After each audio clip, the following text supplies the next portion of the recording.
बिस्मिल्लाहिर्रहमानिर्रहीम। मोहतरम सामीन, अस्सलामु अलैकुम। इस्लामिक नॉलेज और वाक़यात के लिए हमारे चैनल स्काई वन नूर को सब्सक्राइब जरूर करें। स्काई वन नूर पेश कर रहा है कौमे समूद ने उटनी और उसके बच्चे को क्यों मारा। जब कौमे सामूद ने सालेह अलैहिस्सलाम को अपनी शर्त रखी कि अगर तू नबी है और वाकई में सच्चा है तो कोई मौजा दिखाएं और वह मौजा हमारे मुताबिक हो। हजरत सालेह अलैहिस्सलाम ने उनकी शर्तों को माना लिए और अल्लाह से दुआ की और उनके शर्तों के मुताबिक मौजा दिखाया, लेकिन शिवाय चंद लोगों के कोई ईमान नहीं लाया और अपने भूत परस्ती में डटे रहे। बुखारी व मुस्लिम और मुसंदे अहमद की एक हदीस में है, रसूलुल्लाह सल्लल्लाहु अलैहि वसल्लम ने एक बार अपने खुतबे में इस ऊंटनी और इसे मार डालने का जिक्र फरमाया कि जैसे अबू जामा जैसा ये शख्स भी अपने कौम में अजीज, दिलेर और बड़ा आदमी था। तमाम लोगों ने उस बदबख्त के साथ अहद किया और उसे यकीन दहानी कराई कि अगर तुम्हारे साथ किसी ने बुराई का इरादा किया तो तमाम कौम तुम्हारी हिमायत में उठ खड़ी होगी। इस यकीन दहानी के बाद ये बदबख्त ऊंटनी के इंतजार में बैठ गया। ऊंटनी पहाड़ की तरफ से आती थी और पानी पीकर वापस चली जाती थी। यही उसका मामूल था। जब इन लोगों ने चट्टान से ऊंटनी को निकलते देखा तो अचानक हमला करने के लिए आगे बढ़े, लेकिन उसका गुस्सा देखकर खौफजदा हो गए, उल्टे पांव भागे। बदबख्त कुदार ने अपने साथियों की ये हालत देखी तो हंस पड़ा और आगे बढ़कर ऊंटनी की रान में तीर मारा। इससे ऊंटनी की रान की हड्डी टूट गई और वो नीचे गिर गई। फिर उस जालिम ने अपने साथियों को आवाज दी और आगे बढ़कर ऊंटनी की कोंचें काट दी। सूरह शम्स में अल्लाह ताला फरमाते हैं, उन लोगों ने अपने पैगंबर को झूठा समझकर उस ऊंटनी की कोंचें काट दी। बस उनके रब ने उनके गुनाहों के बाइश उन पर हलाकत डाली और फिर हलाकत को आम कर दिया और उस बस्ती को बर्बाद कर दिया। ऊंटनी की कुंचे काट दिए जाने के बारे में अल्लाह ताला एक दूसरे मकाम पर फरमाते हैं कि बस उन्होंने ऊंटनी को मार डाला और अपने परवरदिगार के हुक्म से सरताबी की और कहने लगे, ए सालेह, जिन अजाबों से तू हमें धमकाता रहता था, अगर तू वाकई पैगंबर है तो उन अजाबों को हम पर नाजिल करा दे। ऊंटनी पर हमला होते ही उसका बच्चा भाग निकला था। वो पहाड़ की चोटी पर चढ़ गया, 3 मर्तबा बिलबिलाया। ये बदबख्त उसके पीछे भागे और आखिर उसे भी कत्ल कर दिया। फिर तमाम बस्ती वाले जमा हुए, ऊंटनी और उसके बच्चे का गोश्त तैयार किया और मजे के साथ उसको खाया। इस जुर्म में उन सब ने शिरकत की। अलबत्ता जो लोग सालेह अलैहिस्सलाम पर ईमान ले आए थे वो अलग थलग रहे। सालेह अलैहिस्सलाम को जब ये खबर मिली तो वो घबराए हुए ऊंटनी के पास पहुंचे। ऊंटनी बेजान पड़ी थी, उसका बच्चा भी बेजान था। लोग उनके इर्द गिर्द जमा थे और उसका गोश्त खा रहे थे। इस वक्त सालेह अलैहिस्सलाम ने उनसे कहा कि अच्छा, तुम 3 दिन तक अपने घरों में रह सह लो। यह वादा झूठा नहीं है। मतलब यह है कि तुम्हें सिर्फ 3 दिन की मोहलत है, इसके बाद तुम सब के सब हलाक किए जाओगे।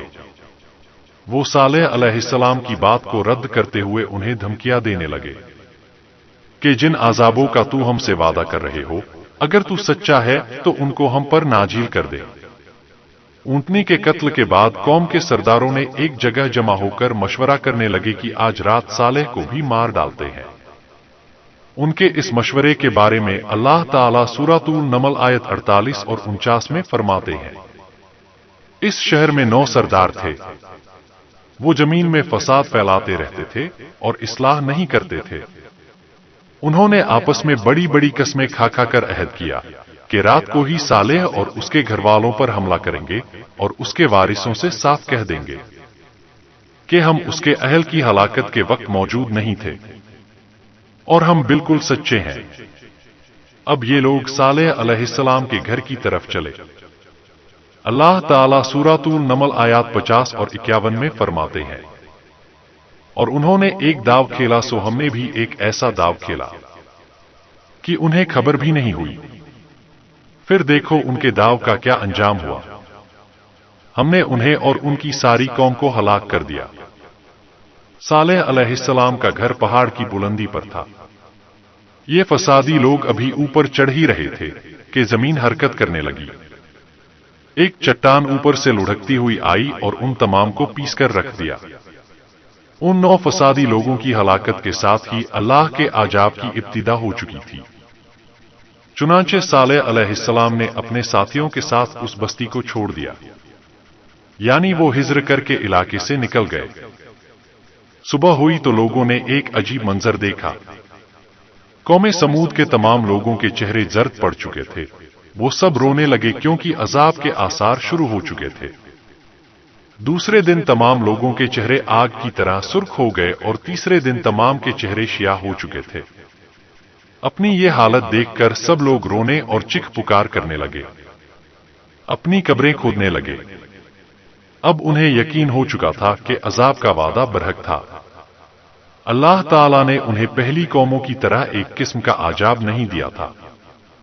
جیسے قوم نوح کو صرف طوفان کے ذریعے ہلاک کیا گیا، قوم عاد کو صرف طوفانی ہوا کے ذریعے ہلاک کیا گیا، لیکن قوم سمود کو اللہ تعالیٰ نے طرح طرح کے عذابوں سے دوچار کیا، اس لیے کہ انہوں نے اپنی خواہش مطلب کی شرط پوری ہونے کے باوجود ایمان قبول نہیں کیا تھا۔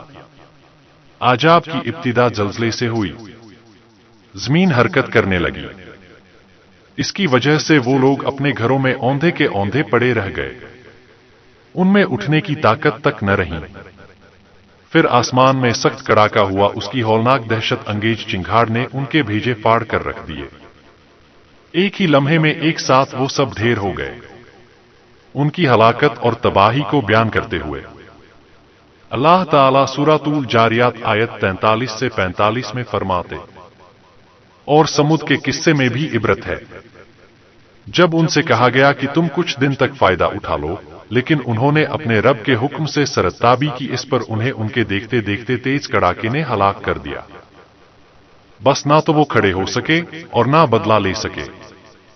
اسی طرح سورہ ہود میں اللہ تعالیٰ نے ان کی تباہی کا نقشہ اس طرح کھینچا ہے کہ ایک زور کی کڑک نے ان ظالموں کو تباہ کر دیا، پھر تو وہ اپنے گھروں میں جانوں کے بل مردہ پڑے رہ گئے، ایسے گویا کہ وہ کبھی آباد ہی نہ تھے۔ سورۃ القمر میں اللہ نے ان کی رسوائی ان الفاظ میں بیان کی ہے، ہم نے ان پر ایک چیخ بھیجی، پھر وہ ایسے ہو گئے جیسے کانٹوں کی باڑ کا چرا۔ دوسری طرف صالح علیہ السلام اور ان کے ساتھیوں کو اللہ تعالیٰ نے اپنی رحمت سے نجات دی۔ اللہ تعالیٰ سورہ ہود آیت 66 میں فرماتے ہیں، پھر جب ہمارا فرمان آ پہنچا، ہم نے صالح اور ان پر ایمان لانے والوں کو اپنے فضل سے بچا لیا، اور اس دن کی رسوائی سے بھی یقیناً تیرا پروردگار نہایت توانا اور غالب ہے۔ اس قوم کے آثار آج تک بھی موجود ہے۔ مدینہ منورہ کے شمال مغرب میں ان کے گھر موجود ہے۔ اب یہ علاقہ مدائن صالح کے نام سے مشہور ہے۔ سورۃ النمل میں اللہ تعالیٰ فرماتے ہیں، بس یہ ان کے گھر ہے جو ان کے جرم کے سبب ویران پڑے ہیں، بے شک اس میں دانش مندوں کے لیے نشانیاں ہیں۔ اللہ تعالیٰ نے ان کے نشانات کو آج تک باقی رکھا ہے تاکہ بعد میں آنے والوں کو یقین ہو جائے اور کسی قسم کا شک نہ رہے۔ عجاب کے آثار نمودار ہونے پر صالح علیہ السلام نے ان سے فرمایا تھا، یہ میری قوم، میں نے تمہیں اپنے پروردگار کا حکم پہنچا دیا تھا اور میں نے تمہاری خیرخواہی کی، لیکن تم لوگ خیرخواہوں کو پسند نہیں کرتے۔ اس کے بعد صالح علیہ السلام اپنے ساتھیوں کے ساتھ وہاں سے ہجرت کر کے فلسطین آ گئے، وہی رملہ نامی بستی میں رہنے لگے اور یہی آپ کی وفات ہوئی۔ امید کرتے ہیں یہ واقعہ آپ کو بہت پسند آیا ہوگا، اور اسی طرح کے اسلامک معلومات کو حاصل کرنے کے لیے ہمارے چینل کو سبسکرائب کریں اور دوسروں تک شیئر ضرور کریں۔